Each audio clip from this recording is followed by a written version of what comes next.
PM Modi ने अपने कार्यकाल में हिंदू देवी देवताओं से जुड़े मंदिरों का कायाकल्प किया है। पीएम मोदी के कार्यकाल में काशी विश्वनाथ मंदिर, महाकाल मंदिर, केदारनाथ धाम के साथ कई अन्य हिंदू मंदिरों की सूरत बदल गई। अब इसी तर्ज पर पीएम मोदी दलित आस्था के सबसे बड़े केंद्र संत रविदास जन्मस्थली को बदलने में जुट गए हैं। 5 फरवरी को रविदास जयंती पर इसकी पहली झलक देखने को मिलेगी। संत रविदास का ये वो दरबार है जहां आस्था का सैलाब उमड़ता है, जहां देश ही नहीं बल्कि पूरी दुनिया से भक्त जुटते हैं, जहां पीएम से लेकर सीएम तक मत्था टेकते हैं। सालों तक सियासत का केंद्र रहा ये मंदिर बदहाली का दंश झेल रहा था, लेकिन अब इस मंदिर की सूरत बदलने वाली है और इसके शिल्पकार हैं काशी के सांसद और देश के प्रधानमंत्री नरेंद्र मोदी। पीएम मोदी की पहल पर इस मंदिर का कायाकल्प की शुरुआत हो चुकी है। पीएम मोदी ने साल 2019 में अमृतसर के स्वर्ण मंदिर की तर्ज पर इसके पुनर्निर्माण की योजना बनाई थी। 3 साल बाद पीएम मोदी की योजना धीरे धीरे जमीन पर उतरने वाली है। प्रधानमंत्री नरेंद्र मोदी ने न सिर्फ हिंदू धर्म से जुड़े हुए प्रतीकों और मंदिरों का ही कायाकल्प कराया, बल्कि उन्होंने दलित आस्था के सबसे बड़े केंद्र संत रविदास की जन्मस्थली को भी सजाना शुरू कर दिया है। पिछले 6 सालों की अगर बात करें तो संत रविदास की जन्मस्थली सीर गोवर्धन में 100 करोड़ रुपए से अधिक की जो अलग अलग परियोजनाएं हैं वो एक एक कर अब हकीकत की जमीन पर उतरने लगी हैं, और उसी का जो प्रत्यक्ष प्रमाण है वो ये लंगर हॉल है। प्रधानमंत्री नरेंद्र मोदी ने जब यहाँ पर आए थे तो उन्होंने इस लंगर हॉल को बनाने का वादा किया था, और वो लंगर हॉल अब बनकर तैयार है। आप देख सकते हैं कि ये 50 करोड़ रुपए की लागत से ये लंगर हॉल बनकर तैयार है, और इसमें एक साथ सैकड़ों की संख्या में जो रैदासी होंगे वो बैठकर भोजन कर सकते हैं। न सिर्फ रैदासियों के लिए भोजन, बल्कि यहाँ पर उनके रहने की भी एक हाईटेक व्यवस्था की गई है। अलग अलग यहाँ पर कमरे बनाए गए हैं, हॉल बनाए गए हैं, ताकि जो पंजाब या देश के अलग अलग कोने से जो रैदासी आते हैं उन्हें रुकने में कोई दिक्कत न हो सके। इसके साथ ही यहाँ पर अगर सिर गोवर्धन की बात करें तो पूरे सिर गोवर्धन गांव के कायाकल्प की बात कही जा रही है, उसे हाईटेक बनाने की बात कही जा रही है, और इसी के तहत संत रविदास से जुड़े हुए जो कलाकृतियां हैं, आकृतियां हैं, उनसे जुड़ी हुई जो चीजें हैं उसके लिए एक संग्रहालय बनाया जा रहा है, और साथ ही एक भव्य पार्क का भी निर्माण कराया जा रहा है, ताकि जो इस गांव की खूबसूरती है उसे और निखारा जा सके। यही नहीं, रैदासियों ने एक और जो बड़ी मांग है वो इस बार प्रधानमंत्री नरेंद्र मोदी के सामने रखी है। उनका कहना है कि जिस तरीके से प्रधानमंत्री नरेंद्र मोदी ने काशी विश्वनाथ के साथ ही महाकाल में कॉरिडोर का निर्माण कराया, उसी तरीके से अगर संत रविदास की जन्मस्थली सीर गोवर्धन में भी वो कॉरिडोर बनाते हैं तो इससे जो बेहतर तोहफा होगा वो रैदासियों के लिए कुछ और नहीं हो सकता है। और उन्हें इस बात की उम्मीद है कि अब की बार यानी 5 फरवरी को जब प्रधानमंत्री नरेंद्र मोदी संत रविदास की जन्मस्थली पर पहुंचेंगे तो वो कॉरिडोर का ऐलान कर सकते हैं। 5 फरवरी को संत रविदास जयंती पर मोदी के सपनों की पहली झलक देखने को मिलेगी। इसके लिए तैयारियां भी तेजी से चल रही है। संभावना है कि पीएम मोदी रविदास जयंती पर उनकी जन्मस्थली सिर गोवर्धन पहुंच सकते हैं। मंदिर प्रबंधन की तरफ से कार्यक्रम में शामिल होने के लिए उन्हें निमंत्रण भी भेज दिया गया है। फिलहाल योजना के तहत 150 बेड का अस्पताल, ऑडिटोरियम, सत्संग हॉल, संतों सेवादारों के लिए आवास, वाचनालय, गौशाला एवं अन्य सुविधाएं मौजूद हैं। यही नहीं, मंदिर के चारों ओर श्रद्धालुओं के लिए 50 मीटर चौड़ा परिक्रमा पथ भी बनाया जाना है। मोदी सरकार की कोशिशों से रैदासी बेहद खुश हैं, लेकिन उन्हें इस बात का मलाल है कि काम की प्रगति धीरे है। हमारे साथ बातचीत के लिए मौजूद हैं संत रविदास मंदिर के प्रमुख सेवादार हरजिंदर जी।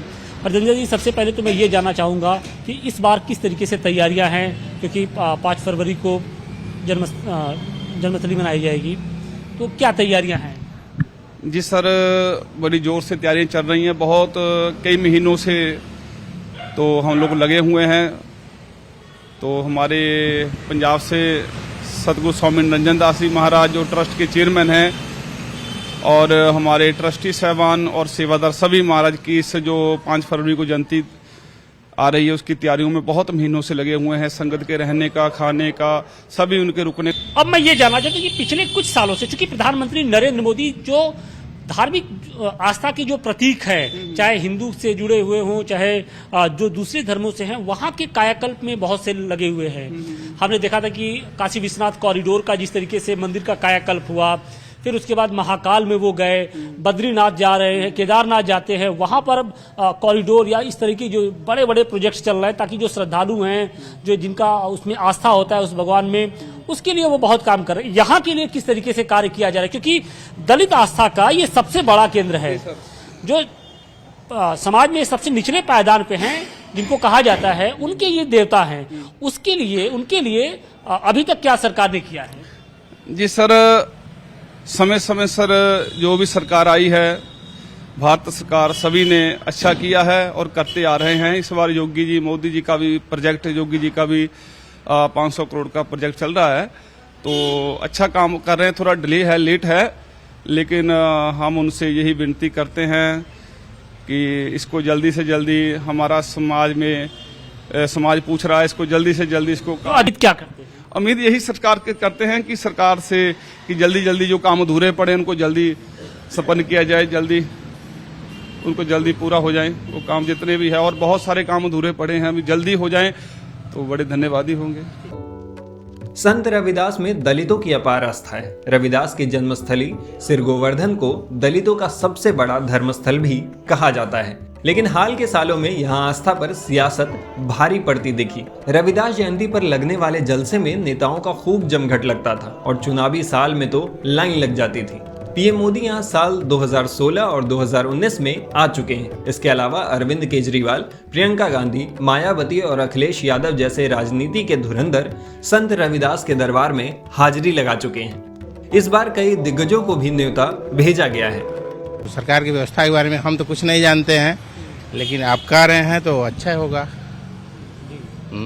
यहाँ पर कॉरिडोर बनाने की बात कही जा रही है कि जिस तरीके से काशी विश्वनाथ मंदिर में बना, महाकाल में बना, इस तरीके से यहाँ पे अगर कॉरिडोर बनता है तो किस तरीके से फायदा आप देखते हैं? बहुत अच्छा होगा। देखिए, वाराणसी संतों का शहर है और धार्मिक स्थल भी है, उसमें हमारे गुरु जी का भी बहुत बड़ा जो है जन्म स्थान है। अगर कॉरिडोर बन जाता है तो बहुत अच्छा है।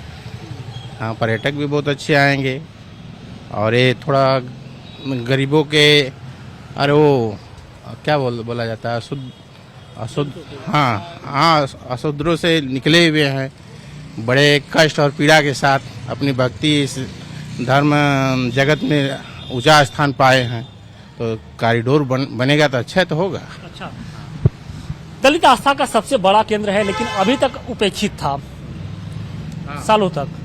अब धीरे धीरे सरकार जाग रही है, लंगर हाल बनवाया, पार्क के निर्माण की बात हो रही है, अब कॉरिडोर की भी चर्चा हो रही है, जैसा कि मंदिर प्रबंधन की ओर से।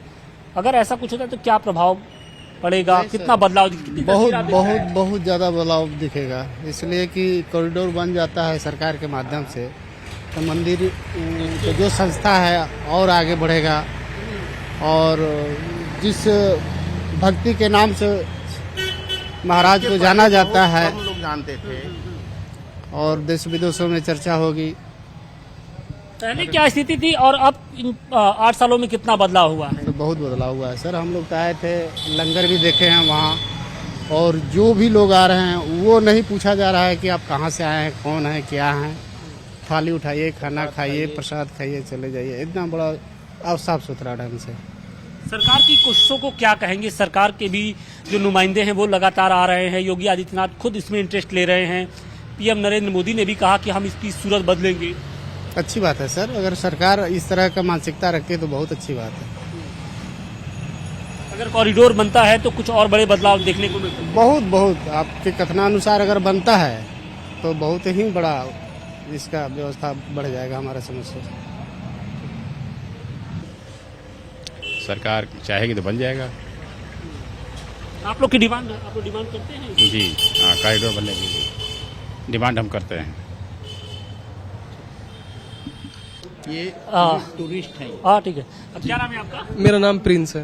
प्रिंस, कहाँ से आप आए? हम दिल्ली से आए हैं। दिल्ली से। ये बताइए कि आप इसके पहले भी आए कि अभी फर्स्ट टाइम आए हैं। क्या कुछ इसमें आपको नजर आया यहाँ पर, और क्या कुछ सुधार होना चाहिए? अभी तक तो जितना भी देखा है बहुत अच्छा लगा। ये गुरुद्वारा भी बहुत अच्छा लगा, रविदास जी का मंदिर में बहुत अच्छा लगा। अंदर से भी देखा, बाहर से भी देखा, व्यवस्था बहुत अच्छी कर रखी है, रहने की, खाने की, बहुत अच्छा करा है। बनारस के रोड भी और सब चीजें बहुत अच्छी लगी, लोग बहुत अच्छे हैं। जी। आपको लगता है कि जब से प्रधानमंत्री नरेंद्र मोदी केंद्र में आए हो या उत्तर प्रदेश में योगी जी की सरकार आई हो, कुछ अब उनका भी जो रुझान है, अभी तक हिंदू देवी देवताओं की तरफ ही होता था, लेकिन अब पहली बार ऐसा हो रहा है कि जो दलित आस्था के सबसे बड़े जो केंद्र हैं, जो सबसे बड़े संत हैं, उनकी तरफ भी होता जा रहा है। जी, सबकी तरफ ही होता जा रहा है वो तो। और जो भी उनके दिल में आया हो, चाहे वोटिंग का हो, चाहे सत्ता को लेके हो, लोगों के बीच में अपना वर्चस्व अभी बढ़ा रहे हैं। दरअसल पंजाब में 33% तो यूपी में 20% के आसपास दलित वोट बैंक है। इन दलितों में रैदासियों की संख्या काफी अधिक है। दोनों ही प्रदेशों की राजनीति में रैदासी अहम रोल अदा करते हैं। शायद यही कारण है कि बीजेपी इसे हाथ से निकलने नहीं देना चाहती है। बीजेपी रविदास के बहाने इस वोट बैंक को साधने की कोशिश कर रही है। टाइम्स नाउ भारत डिजिटल की रिपोर्ट।